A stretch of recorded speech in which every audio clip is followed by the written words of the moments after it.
নায়িকা শব্দটা যখন লেগে যায় তখন অফার খুব আসে, মানে অফার থাকে। মানে এই মুহূর্তে আমার যেটা কাজ করে যে এরকম কিছু করলে আমি ওকে খুন করে ফেলবো, দ্যাটস ইট, আর কিছু না।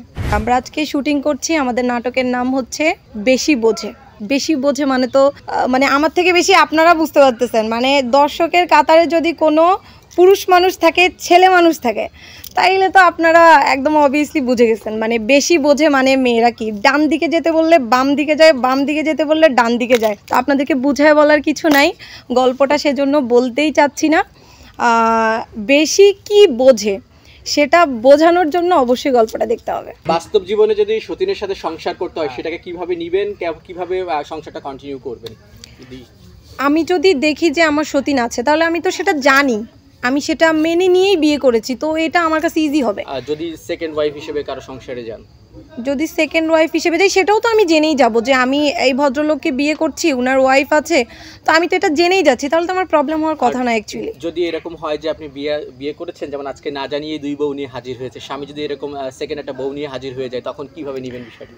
তখন অ্যাকচুয়ালি তখন ফিল করবো যে ব্যাপারটা কীভাবে নিব। এই মুহূর্তে আমার ওই ফিলটা কাজ করতেছে না। এই মুহূর্তে আমার যেটা কাজ করে যে এরকম কিছু করলে আমি ওকে খুন করে ফেলবো, দ্যাটস ইট, আর কিছু না। আর শুধু কি মেয়েরাই বেশি বোঝে নাকি? এটা ছেলেদের বেশি মনে হয় যে মেয়েরা অনেক বেশি বোঝে। ছেলেদের এটা কেন মনে হয় জানি না, ওরা মনে করে যে মেয়েরা বেশি বোঝে। যদি একটা এরকম কোনো কথা হয় যে আড্ডা হবে বা কোনো কিছু, আমি বললাম আচ্ছা চল তাহলে আমরা ফুচকা খেতে যাই, এই তুই বেশি বুঝিস, তুই একদম বেশি বুঝিস। মানে এটা একটা কমন ডায়লগ ছেলেদের যে মেয়েরা বেশি বোঝে। আমি অ্যাকচুয়ালি দুষ্টুমি করতে করতেই একবার নিউজ প্রেজেন্টারের জন্য ইন্টারভিউ দিয়েছিলাম, তো সেখানে লেগে গিয়েছিল। তারপর যার মাধ্যমে আমি কাজ করলাম সে বলল যে না, তোমার অ্যাক্টিং করা দরকার। তো একটা ধাক্কার পরে আমি এই চেয়ারে। অ্যাকচুয়ালি নায়িকা শব্দটা যখন লেগে যায় তখন অফার খুব আসে, মানে অফার থাকে, এটা আসলে না বলার কিছু নেই। বাট অফারটা আবার ওই রকম হইতে হবে, ওই রকম কিছু এখনও পর্যন্ত মনে হয়নি। আর অ্যাকচুয়ালি আমার ফিল্মে যাওয়ার কোনো ইচ্ছা নাই, সেটা অ্যাকচুয়ালি আগামীতে বলা যাবে যে কোনো ইচ্ছা আছে।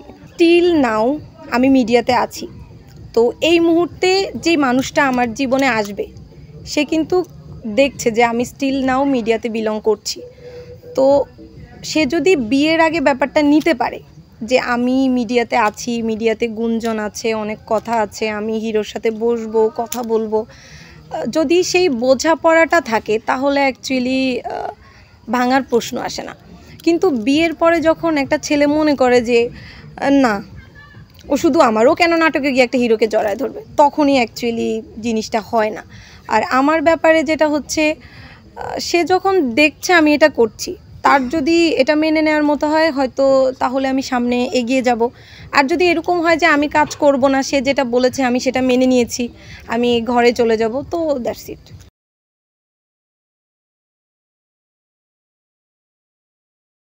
মিলিয়ন অফার ওয়ালটন ফ্রিজ কিনে পেতে পারেন 20 লক্ষ টাকা, রয়েছে কোটি কোটি টাকার নিশ্চিত উপহার।